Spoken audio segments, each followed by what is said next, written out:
G'day legends, Blake here with another video, and today I'm really stoked. I've got Julian here from Aquatic Solutions, an awesome family-run aquarium wholesaler. So you've probably seen heaps of his fish and plants and all sorts of other things in your travels if you've ever picked anything up from around Australia. First of all, if people aren't familiar with Aquatic Solutions, can you give us a rundown? I've kept fish since I was, I don't know, 8 years old probably. My grandfather gave me my first fish tank. He put it for one of those stainless steel ones, you know, the ones with the frame. So we had one of those as the first one and then built up from there. So I had probably 8 to 10 tanks in my bedroom.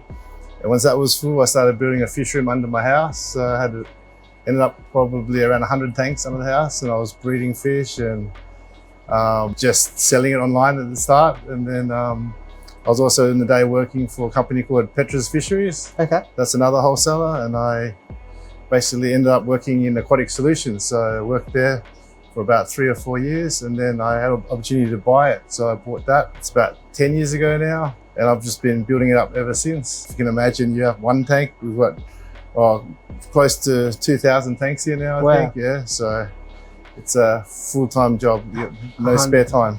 Full-time job for a number of people, I imagine. Yeah. I mean, we were talking before, you sort of have somebody manage each individual room. I'll try and show it over the top while we're talking, because it's obviously an operating wholesale facility. So, you know, it's noisy and things like that. Yeah, so well, a lot of blowers running. So we had to turn off a few now, so otherwise you wouldn't be able to hear us. But yeah, it's not as polished as an aquarium shop, but I mean, we do our best with what we've got, and you know, we carry a huge range of species. Yeah, 100%. So I guess let's have a chat about that. So currently, you know, we've seen, just as a little preview that we walked through, we've seen all sorts of crazy species, you know, shrimp, goldfish, tetras, guppies, list goes on all the way up to Bichirs and Hoplo cats and unique things like that. Yeah. So how do you decide when you've got the entire world? Well, basically, I'm a fish nut too, so I just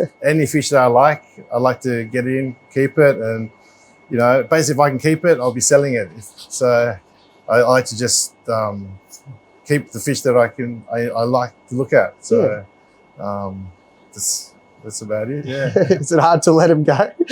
Oh, I'm not too bad. I mean, they've got to pay for the hobby, for my hobby. So, yeah, true. Yeah. But, I mean, one thing I did really like, you know, a lot of times when you deal in the quantity of fish that, you know, that you do, it can sort of become a bit of a commodity thing, but you definitely still have a level of respect and care for the fish, because I noticed in most of the room you have sort of the fish that you can't exactly sell, but you still just keep them as pets. The reject fish, it's a bit hard to knock them on the head. So we have some tanks for the special fish. Yeah. We keep them. So they end up being some of our display tanks even.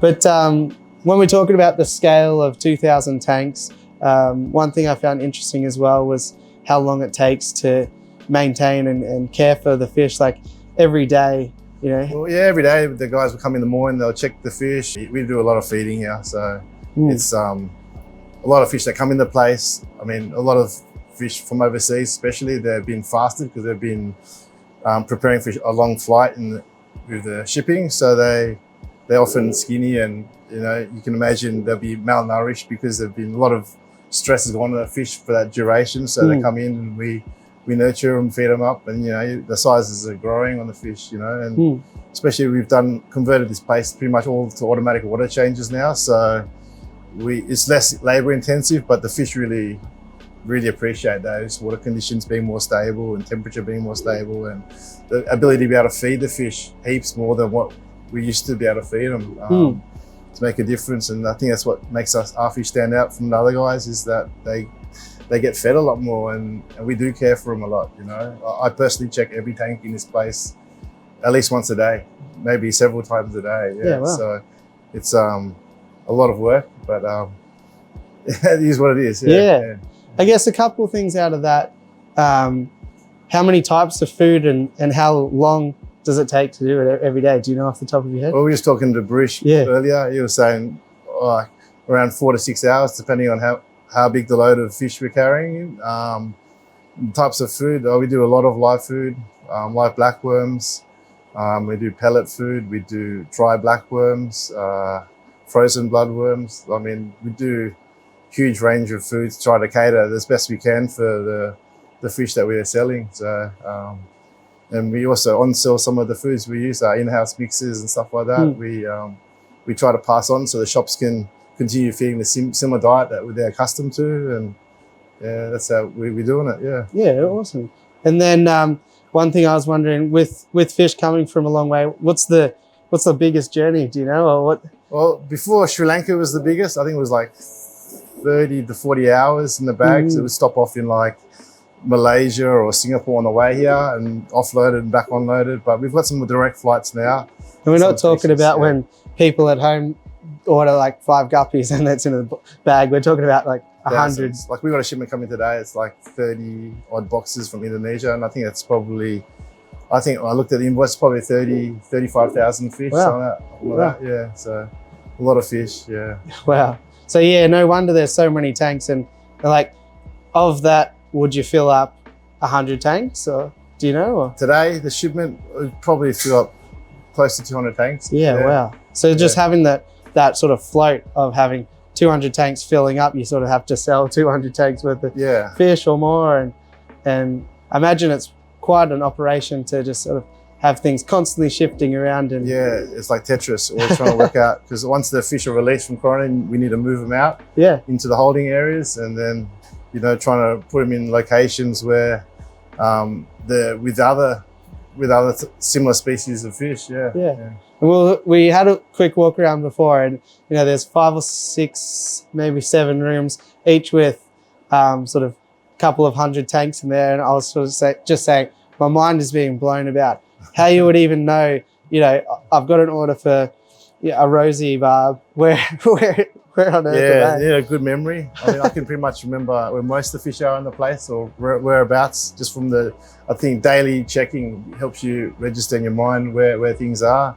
And also just when you allocate them to the tank, sort of gives you a little idea where the home is, and also in the rooms, different levels of the tanks at different temperatures too. So that plays a part into why certain fish go into a bottom tank or middle tank or a top tank, that plays a pretty important role as well. Yeah. For yourself as a hobbyist, because you are a hobbyist first and foremost, how did you get started? What were your main interests, and are they still the same today?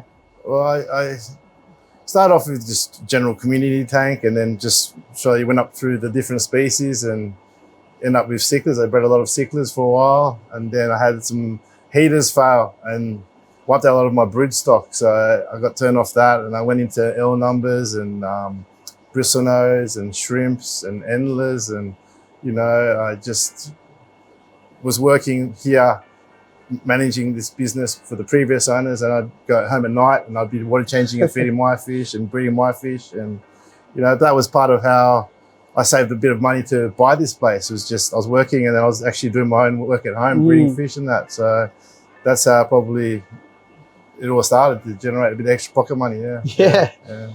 Well, my next step was I bought a farm up near Cairns, in Innisfail. So that's my next venture, and I've been building on that recently, and that's got a lot of land. I think it's got close to 30 acres of land. So that's my new venture, and I've been putting a lot of effort towards that recently. Yeah, awesome. And if you want to see that, then make sure that you share and comment and make the video go big, so then I can convince Julian to let me invade his privacy a little bit more. No, it'd be good to come up, show people another aspect of the industry that seldom gets seen, like the wholesale aspect. I don't think many people get to see that kind of aspect of it, but the farm was a totally different thing. Yeah, awesome. And then I noticed that you also have a lot of hobbyist things going on as well. Like you still quite enjoy breeding fish where you can. There's fish around the place that are bred. Some of our display tanks of fish that breed here. I mean, we don't intensively do it, but you've probably seen some of the Tanganyikans up there, the Brichardis and that, where they've got babies, and some of the transcriptus and stuff in some of the display tanks. They just do it themselves. But the farm is where it all happens, really. Okay. And you got some massive display fish as well, like the Saratoga? Yeah, we've got some, yeah, we can have a look at the Saratoga. That's been my baby since it was probably, I don't know, 10 centimeters long. So that's like Aquatic Solutions family now. You know, about to be upgraded to his new tank next week probably. Yeah, so it looks great too. He'll be loving that, yeah. So if people are hobbyists out there and they've got a fish room and it keeps getting bigger and it's so big now that they can't do anything more with it, would you recommend taking the next step and making it a business? Like as a wholesale business, it's hard work. It's a lot of work that goes into it. Like it depends on how much you want to work, but yeah, you could do that, or you could look at supply me the fish. You know, like we do supply a lot of Australian breeders. So I've got a network of guys that breed fish, all different types of fish, and you know that's the way that we help each other out. You know what I mean? And we spread the hobby and keep the species going and the bloodlines fresh. Yeah, that's a good point actually, and it's great to sort of uplift Australian hobbyists and things like that as well. I mean, it was like, you know, back in the day, I was probably importing I don't know, 70% of the fish. Now I'd say it's probably on par. They're probably 50-50. Oh, good. You know, I produce heaps of fish from the farm and sourcing heaps of fish from my local breeders. And yeah, I think it's really good to, you know, promote all the local production of fish. On our price list, public won't get this, but all the shops, they can see on my price list which fish are produced locally and which are imported, so they can make decisions and they can subsequently, you know, make a change, make a difference, support local production of fish and, you know, boost this industry in Australia a bit more. You know, we really need to spend more effort in Australia to do these kind of things, which is a bit neglected. Yeah, I totally agree. So if you are out there churning out a lot of healthy, good quality fish, then reach out. Contact us, by bulk. We buy bulk, not small quantities. It's a good way to, you know, get into that fish store mode without having to sacrifice all your Christmas holidays and Easter holidays. It's never ending work, I'll be honest, Awesome. Yeah. Well, that's really great. I'm really honoured to be able to be here. And if you do have any questions, drop them down below and I'll try and answer them however I can. But actually, I've got a special request for you, actually. One of the boys from one of my customers' shop, Amazonia Aquarium, is a big fan of yours. He's asked me to get you to sign a fish bag for him. Okay, I'll do it. Okay? I'll sign 10. Okay, I'll get one for you. No worries. Sorry to do it to you, buddy. No, that's fine. I'll sign anything. He was drooling when he heard that you were coming. Oh, I should have brought some stickers or something. There we go. Awesome. I'm sure he's going to hang up on the shop wall. There's proof there, so he doesn't need a certificate of authenticity. No, but thanks again. I really respect what you're doing here and appreciate you having me. And thanks. Good luck with it. And if you can, ask your local fish store to stock Aquatic Solutions stuff. Yeah, and you know they can select local when they order, and we'll promote the local industry a bit more. 100%. So if you like the video, it always helps me out to smash like, hit subscribe, and all that fun stuff. I'll catch you on the next one. Thanks for watching.